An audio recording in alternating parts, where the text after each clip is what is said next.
바울에게는 이른바 가시라고 불리는 극심한 고통이 그를 평생 따라다녔습니다.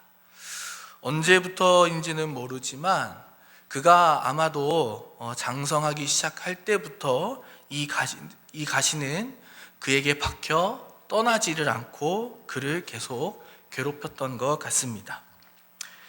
가시가 무엇이었는지 추측하기는 어렵지만 그러나 분명한 것은 가시라고 불릴 만큼 몸에 박혔을 때에 그 고통이 계속되는 통증이 그에게 있었음을 분명 알 수 있습니다.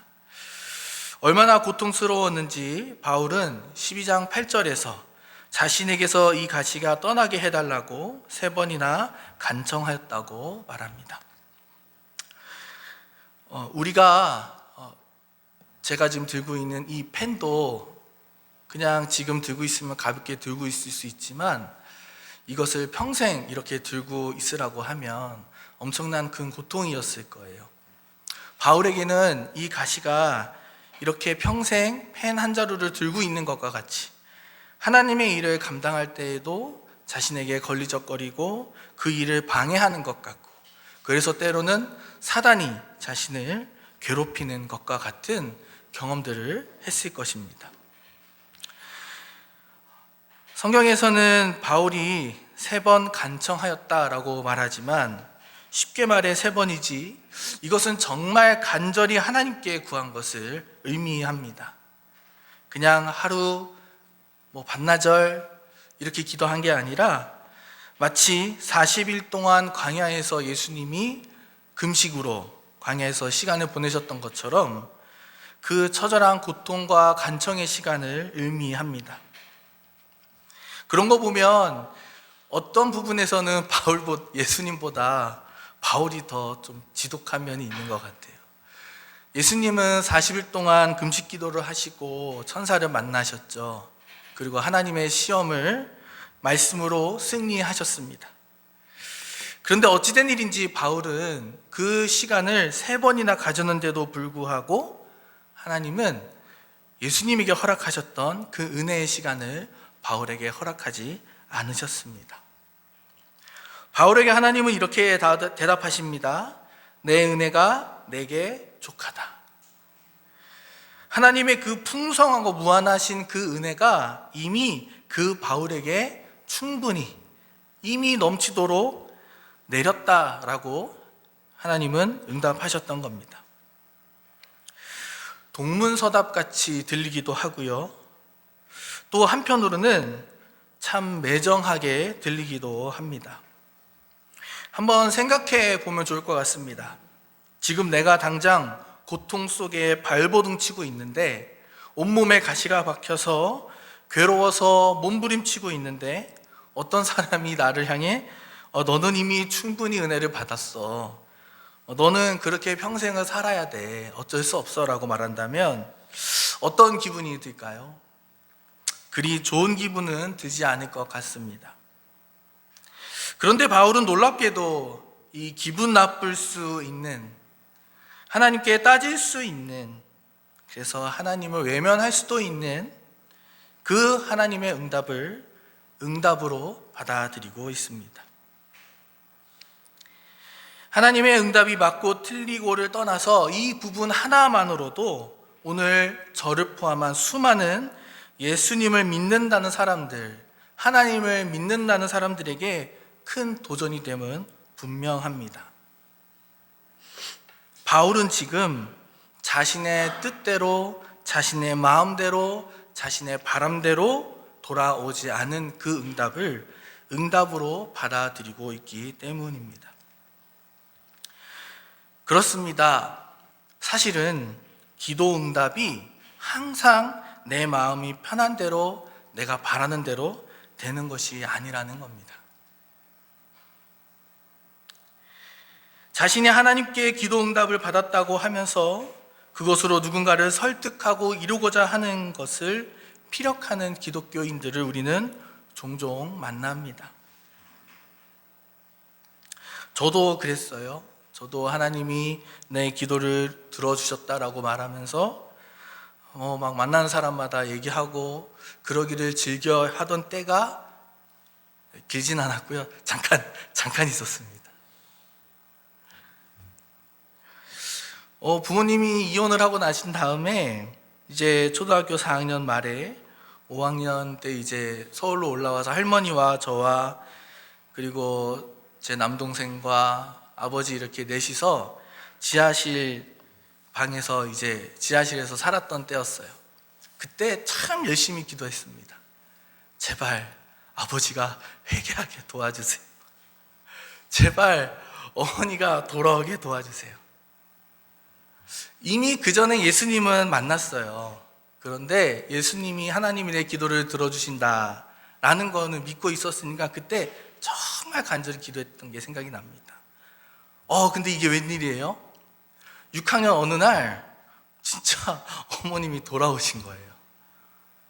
정말 하늘을 날 것 같더라고요. 와, 이게 진짜 이루어주시는구나. 와, 이게 되는구나. 거기서 끝났으면 얼마나 좋았을까요? 모든 일은 내 뜻대로 되지 않는다는 걸 저는 그때 배웠습니다.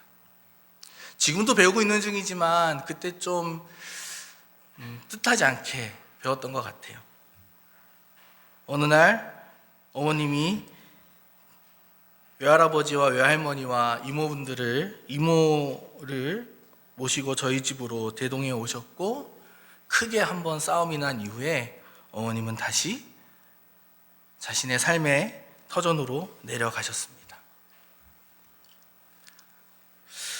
기도 응답받았다고 생각했는데 이거를 어떻게 내가 받아들여야 되나? 많은 시간 동안 그 기도 응답이라고 하는 단어, 그 사건이 저에게 해결되지 않아 꽉 막혀있는 무언가처럼 제 마음속에 남아 있을 수밖에 없었습니다. 근데 오늘, 그러니까 이 본문의 말씀을 만나고 난 다음에 예수님을 더욱더 알아가고 그리고 말씀을 더욱더 알아가면 알아갈수록 그 사건이 저에게 조금씩 소화되는 게 느껴지더라고요. 맞습니다. 기도 응답이라는 것은 많은 경우 상대방의 의견을 꺾고 내가 드러나거나 내 뜻대로 되어서 그래서 정말 기쁨으로 충만한 순간도 있겠지만 많은 경우엔 그게 아니라 그래서 상대방을 꺾고 내가 드러나고 내가 높아지고 상대방을 물리치는 데 쓰는 무기로서 기도 응답이 사용되는 게 아니고요. 그렇게 우리에게 주어지는 게 아니라 자신이 소화시켜야 하는 딱딱한 음식인 경우가 많더라고요. 소화가 되지가 않는 그 무언가가 나에게 남아있는 그 시간을 가지고 씨름할 때 하나님은 오늘 바울에게 허락하신 것처럼 놀라운 은혜를 허락해 주십니다. 우리는 언제까지나 영원히 하나님 앞에서, 예수님 앞에서 어린아이로 있을 수밖에 없지만, 그리고 그렇게 있을 때 참 우리가 기쁘죠. 그러나 그 어린아이도 자라나서 부드러운 음식을 점점 딱딱한 음식으로 소화시킬 수 있을 만큼 자라나듯이 우리의 신앙도 때때로는 먼저 먹은 때에 맞지 않는 음식인 것 같지만 좀 나중에 먹었으면 했지만 그러나 때로는 그것이 어떤 이유에 의해서 먼저 딱딱한 음식으로 우리에게 들어오게 되는 경우들도 있더라는 겁니다. 바울에겐 가시가 그런 거였던 것 같아요. 오늘 바울은 끝끝내 그 불편한 기도 응답을 자신에게 꽉 막혀 있었던 소화되지 않는 그 딱딱한 음식을 소화시킵니다. 그리고 그 속에서 놀라운 역설적인 영적 진리를 발견합니다. 바로 자신의 약함을 통해 드러나는 하나님의 온전성입니다. 이 지점에서 많은 이들이 다시 오해하기도 합니다. 저도 그렇고요. 그러니까 오늘 본문 말씀의 9절에서 등장하는 완전하게 된다라고 하는 그 부분을 마치 고통과 슬픔과 같은 우리가 외면하고자 하는 것들이 모두 사라진 상태로 이해하는 것입니다. 완전함이라는 것을 고통과 슬픔과 같은 우리가 그렇게 좀 맞닥뜨리지 않았으면 하는 것들까지도 다 사라진 상태로 이해하는 경우도 있더라는 겁니다. 그렇죠. 누가 그걸 좋아하겠습니까? 하지만 엄연한 사실이 있습니다. 그리고 그것은 오늘 우리에게 진리로 다가옵니다. 그건 뭐냐면 고통과 불안과 슬픔과 좌절이 사라진 그것을 완전함이라고 부른다면, 그것을 갈망하면 갈망할수록 십자가에 매달려 피 흘려 죽기까지 한 그 신을 우리는 도저히 설명할 방법이 없어집니다. 이해도 안 되고 이해할 수도 없고 너무나 어리석게 보이기 때문이죠. 그러므로 우리가 약할 때 드러나는 하나님의 능력, 즉 하나님의 온전함이란 나의 약함보다 더 약한 자신을 숨김없이 드러내시는 용기와 십자가 처형과 죽음이라는 나의 실패와 좌절까지도 모두 포함한 오늘도 지속되는 삶의 현장과 그 속에서 오늘도 나의 연약함 속에 더 연약한 모습으로, 그 속에 더 연약함으로 존재하시는, 그래서 허무하리만치 쉽게 짓밟히며 뽑힐지라도 결국엔 부활하여 오늘도 함께 하시는 그 끊임없으심을 모두 아우르는 것입니다. 바로 그때 그 약하고 약한 주님을 만날 때 그분의 온전함이 완성이 되고 그 온전함은 우리를 더욱 강하게 만들 것입니다. 제가 군대에서 들었던 얘기예요. 하루 인종일 저는 이제 포병이었거든요. 그러면은 한 달에 한 번은 꼭 날을 잡고 저는 이제 자주포병이었는데 그 큰 포를 8명이서 달라붙어 가지고 청소를 해요. 막 청소를 합니다. 그냥 근데 이렇게 비누칠로 청소하는 게 아니고요. 막 기름으로 막 닦아요. 그 포 구멍을 막 닦고 부품을 해체하고 닦고. 그런데 거기서 저희가 건들 수 없는 부분이 있어요. 그건 뭐냐면 포 내부 중에서도 포를 격발시키는 아주 중요 부위는 저희가 절대 건드려서는 안 됩니다. 왜냐하면 저희는 지식도 없고, 그래서 저희가 다 그걸 닦고 나면은 장교라고 하죠. 장교 간부들이 와서 이거 다 됐어? 그러면서 마지막으로 그 부분을 닦아요. 근데 어느 날 그때 그 간부가 제가 별로 좋아하는 간부도 아니었는데 어느 날 우리들을 앉혀놓고 이런 얘기를 하는 거예요. 야, 이 탱크가 대단해 보이잖아. 이 자주포가 대단해 보이잖아. 그런데 그러면서 조그만한 거 하나를 착 들면서 저희한테 얘기하는 거예요. 그런데 탱크에서 자주포에서 가장 먼저 부서지는 게 뭔 줄 알아? 그러면서 보여주는데 그게 뇌관이라는 거예요. 아무리 크고 막강한 자주포라고 할지라도, 탱크라고 할지라도 뇌관이 제일 약하대요. 그래서 저희가 거기를 건드지 못하고 청소 못하는 거래요.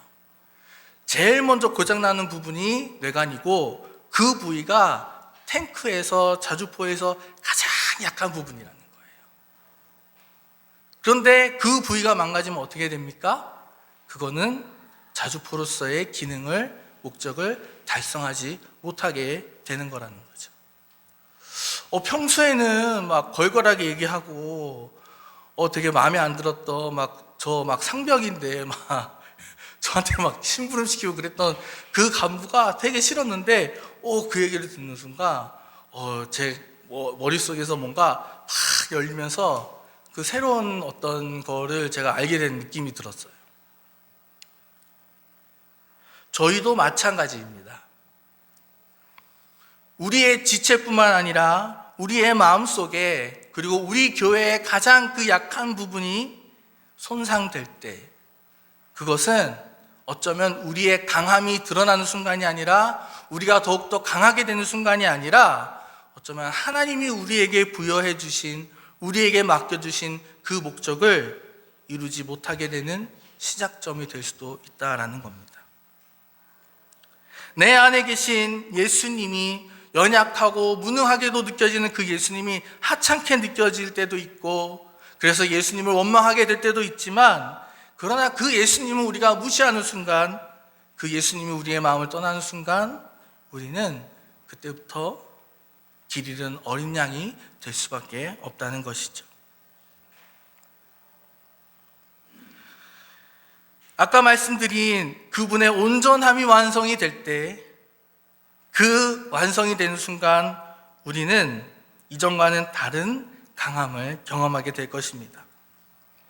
하나님의 온전함으로 경험하는 강함은 슬픔과 고통과 불안과 좌절이 모두 제거된 무감각한 이전의 강함과는 다른, 슬픔과 고통과 불안과 좌절은 여전하지만 그러나 그 속에 약하고 약한 그것을 끝까지 붙잡고 건디며 기어코 한 걸음을 내딛는 그 강함입니다. 그래서 내 속의 약함을 붙잡고 공동체 속의 약한 자를 붙잡고, 그래서 사막에 샘이 넘쳐 흐르고 사자들이 어린 양과 어린이도 함께 뒹구는 그 평화를 이루는 강함입니다. 우리는 그것을 이렇게 부를 수 있습니다. 약한 나를 붙잡고 기어코 천국으로 인도하시는 하나님의 사랑이라고 말입니다. 약할 때 강함 되시네라는 찬양이 있어요. 그런데 그 찬양은 우리가 잘못 이해해서는 안 됩니다. 약할 때 강함이 되신다는 것은 내가 약할 때 주님이 강해진다는 뜻이 아니라 내가 약할 때 내가 강해진다는 것을 의미합니다. 그리고 내가 약할 때 내가 강해진다는 그 문장 사이에는 나보다 더 약한 주님이 있기에 주님의 완전하심이 있다라는 것이 전제되어 있습니다. 세상이 강팍해질수록, 삶이 고단할수록 우리는 자꾸만 하나님의 모습에서 약하고 무능한 모습을 제거하고 이해하려 합니다. 그건 하나님을 바라보는 우리뿐만 아니라 누군가를 바라볼 때에도 마찬가지입니다. 저는 좀 힘없고 약한 아버지가 싫었어요. 좀 강하고 뚝심 있고 든든한 아버지가 저는 더 바랬어요. 그런데 약하고 힘없는 아버지도 제 아버지시더라고요. 그분이 약하니까 나의 약함을 아는 거고요. 그분이 힘이 없으니까 내가 힘이 없을 때를 알아서 저를 도와줄 수 있더라고요. 물론 하나님은 전지전능하십니다. 능력 많으신 분이시죠. 저 높은 하늘을 만드시고 저 깊은 바다를 만드셨으며 저 광활한 땅을 만드신 분은 다름 아닌 하나님입니다. 하지만 하나님은 크고 강한 것들만 만드시지 않으셨습니다. 이름 없이 피어나고 이름 없이 쓰러지는 들꽃과 이슬과 같은 것, 그것들 또한 하나님 만드셨다는 것을 우리는 잊지 말아야 합니다. 여기서 하나님의 지혜를 엿볼 수 있습니다. 하나님이 이미 아셨던 것이죠. 크고 강한 것들만으로는 이 세상을 절대 아름답게 만들 수 없다는 것을 말입니다. 많은 환경학자들의 경고, 그러니까 기후위기로 인해 인류의 식량이 바닥날 것이라고 하는 그 경고의 전조는 무슨 큰 산이 무너지고 바다가 마르고 이게 아니고요. 그냥 작은 벌레, 꿀벌이 점점 사라지고 있다는 것을 관찰하면서부터였습니다. 이토록 아름다운 세상에는 우리가 미처 헤아리지 못한 연약한 것들과 그것들을 예비하신 하나님의 지혜가 있었다는 것을 우리는 이 시간 알 수 있습니다. 그러므로 마치 아이의 목소리를 잘 듣기 위해 어른이 허리 숙여 귀를 기울이듯이 차들이 쌩쌩 달릴 수 있음에도 불구하고 아직 횡단보도를 건너는 노인이 안전하게 건널 때까지 모두가 기다리듯이, 그럴 수 있음에도 불구하고 그렇게 하지 않는 것을 선택함으로 자신의 말을 고르고 골라 상대방의 마음을 배려하여 우리가 말하듯이 세상의 모든 자신의 전능성을 포기하는 것은 연약한 인간으로 이 세상에 오셨기에 연약한 인간을 살릴 수 있었던 예수님의 이야기와 맞닿아 있습니다. 제가 이렇게까지 준비하니까 갑자기 생각난 사건이 있어가지고요. 마침 없어서 얘기하는데, 지난주에 제가 우빈이랑 체스를 뒀거든요. 근데 우빈이가 저랑 체스를 두기 전에 목사님이랑 먼저 체스를 뒀어요. 근데 목사님 일부러 그러신 건지 모르겠는데 목사님 잘 못하시더라고요. 그래서 우빈이가 이겼어요. 그리고 나서 제가 이제 우빈이랑 했거든요. 근데 전 사실 져줄 마음으로 시작을 했단 말이에요. 근데 우빈이가 잘하는 거예요. 이게 서로 실력이 비등하면 어떻게 되냐면 좀 져주고 싶어도 이게 너무 티가 나게 지게 돼요. 이게 그러면 이제 상대방이 기분 나쁘잖아요. 그래서 우빈이 기분 안 나쁘게 내가 좀 해야 되는데 이렇게 하다 보니까 이게 안 되는 거예요. 제 수준이 거기까지밖에 안 되는 거예요. 그때 알았어요. 목사님이 더 나보다 체스를 잘 둬서 우빈이한테 져주신 거구나. 그리고 제가 결국 체스를 이겼는데 이 설교를 준비하다 보니까 내가 그때 그냥 티가 나더라도 졌으면 얼마나 더 좋았을까. 제가 그런 생각이 좀 들었습니다. 자신의 전능성의 포기가 예수님의 십자가 이야기와 맞닿아 있다는 것, 그것을 바울도 깨달았던 것 같습니다. 그래서 바울은 오늘의 본문은 아니지만 빌립보서에서 이렇게 말합니다. 빌립보서 4장 12절입니다. 나는 비천에 처할 줄도 알고 풍부에 처할 줄도 알아. 모든 일, 곧 배부름과 배고픔과 풍부와 궁핍에도 처할 줄 아는 모든 일의 비결을 배웠노라. 그냥 세상의 거친 풍파 많이 경험해서 그냥 이래도 좋고 저래도 좋습니다라고 하는 넓은 마음을 가져야, 그런 태도를 지녀야 그나마 덜 좀 고단하게 살 수 있다라는 것을 배운, 그러한 세상의 지식에서 배운 바울의 말이라고 생각했는데요. 오늘 말씀을 준비하면서 이 말씀이 새롭게 다가오더라고요. 바울이 이걸 깨달았던 이유는 예수님이 먼저 그렇게 하셨기 때문에. 바울이 이전에 이미 비천에 처할 줄도 알고 풍부에 처할 줄도 알았던 분, 예수님이 계셨기 때문에. 모든 일의 비결을 아시는 분, 예수님이 계셨기 때문에 라는 것을 말입니다. 혹시 이 시간 이 자리에 계신 여러분들, 내 삶에서 해결되지 않는 연약함이 있습니까? 여전히 빠지지 않아 나를 괴롭히는 가시가 있나요? 혹은 직장이나 나의 삶의 터전에서 쟤만 없으면 좀 더 잘 살 수 있을 것 같은데, 그런 사람이 있나요? 그런데 그렇다면 오늘 한번 그 속에 더 연약한 모습으로 자리하고 계시는 예수님을 만나기를 소망합니다.